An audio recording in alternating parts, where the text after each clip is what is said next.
Hey guys, today we're going to change the alternator on this Ford Freestar. First thing we're going to have to do here is get the belt off.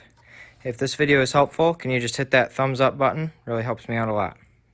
Alright, we've got our vehicle jacked up, jack stand. We're over on the passenger side. We've got a 13mm wrench on this nut here. So what you're going to do is just pull that, and that's going to loosen the tensioner pulley like you can see.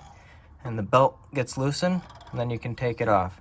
So I'm gonna use two hands to do this, but I'll probably try to take it off right here around the crank pulley. Should go pretty easy. All right, we got the belt off. Make sure you remember how that belt is snaking through all those pulleys.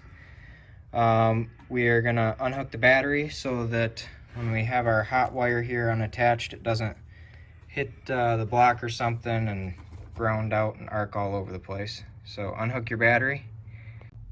All right, now what we're gonna do here is you remove this plastic cap, pull it back, unhook that nut, take this wire off, and then we're gonna unhook this plug here.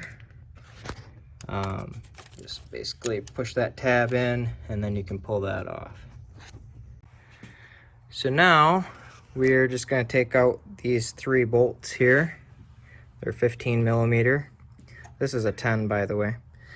So you're going to want to also unhook this wire that's attached to the alternator, but just take those out and then the alternator should lift right out. All right, we got our old one out. From this point, it's just putting it back together the way you took it apart. Just remember to get your belt, how you took your belt off, and get it snaked back through there correctly. If this video is helpful, you just hit that thumbs up button. Really helped me out a lot.